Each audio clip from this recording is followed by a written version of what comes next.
Welcome back to the Courtroom Advocate channel. My name is Miriam Washira. Today we're going to discuss a case dealt with where a young man stayed in the system for 3 years waiting for DNA results. So this young man was charged with defilement, defiling a young girl, and according to the charge sheet and the file and the investigating officer, is that this young man had gone into the girl's house when the mother was away and defiled the young girl.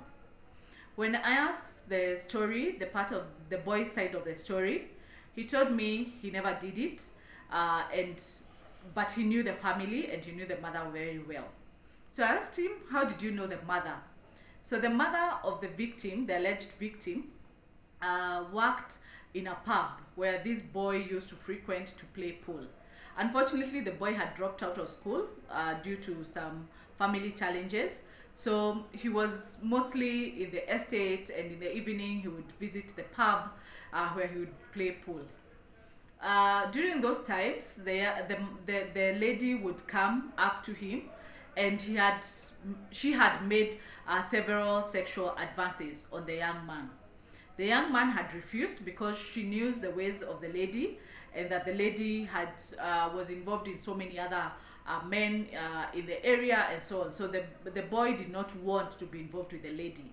So the sexual advances continued, and it got to a point where the lady started threatening him that if he did not get involved, he was actually going to harm him. So the young man did not think much of it and thought, what is the worst that this lady can do to me? So one of the days in the evening, the lady saw the young man near her house in the evening when he was, young men walk in the evening all over in the estate. And when he saw the young man, she rushed into the house, and after a while, the young man saw policemen come to his house to arrest him. So to his shock, he was told that he was at the lady's house, and that actually she had defiled the lady, the daughter to the lady. And that is how the young man found himself in the system.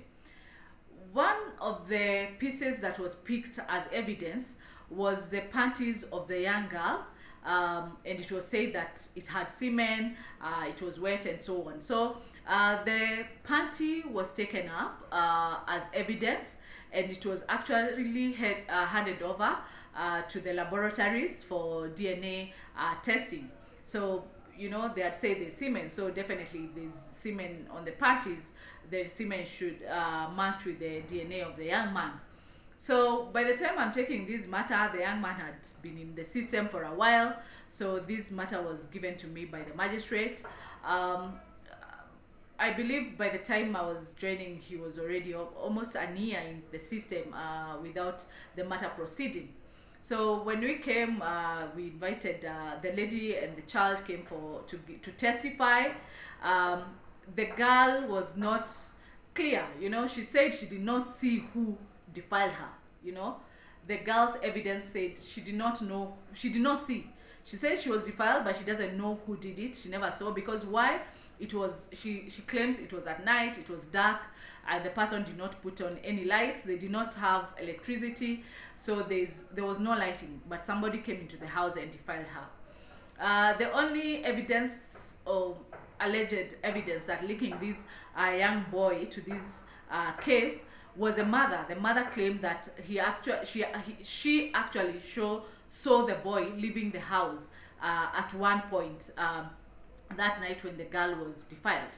The young man claims that yes, that night he was out. He did go as usual to play pool with his friends, and after the pool he actually went home. He never went to the lady's house.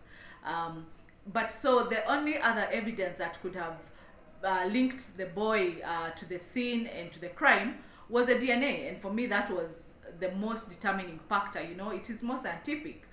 So by the time I'm coming in, the evidence had already been taken to the government laboratory, and all the witnesses had come, testified, the IO, the investigating officer.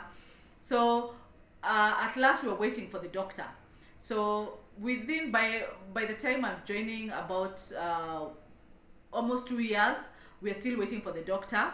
By the second year now, of course, as an advocate, I started objecting to any adjournment, because now they're becoming too many. So the court will keep on giving last adjournment for the DNA results to come, for the doctor to come, and so forth.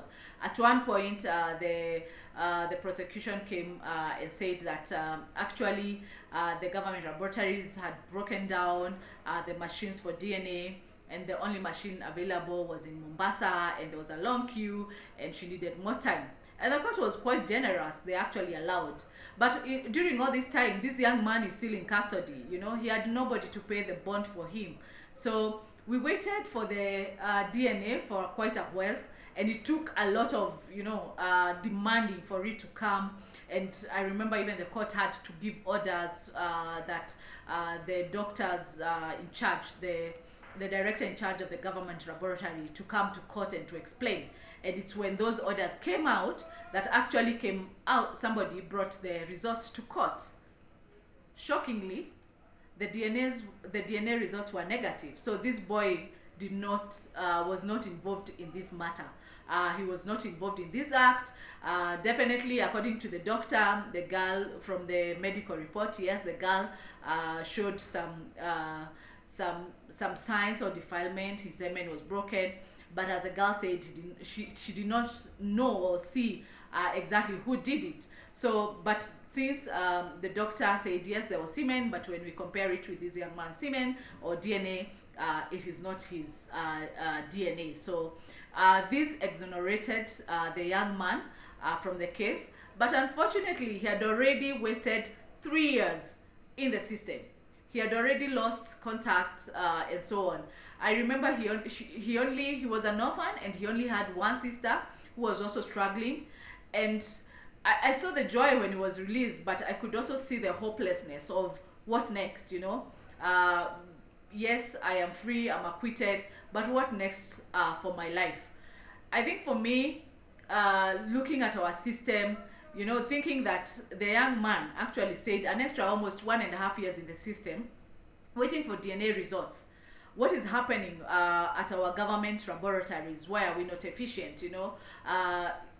For me, actually, I wonder whether the evidence was there even to test, because this was almost after 3 years after the evidence was collected. And maybe that's why, you never know why the results were even negative. Maybe the evidence was lost, and the only thing that the government laboratory would come and say is that actually the DNA was negative. In all, I was happy that my client was acquitted, but also very sad that his life was quite wasted in the system.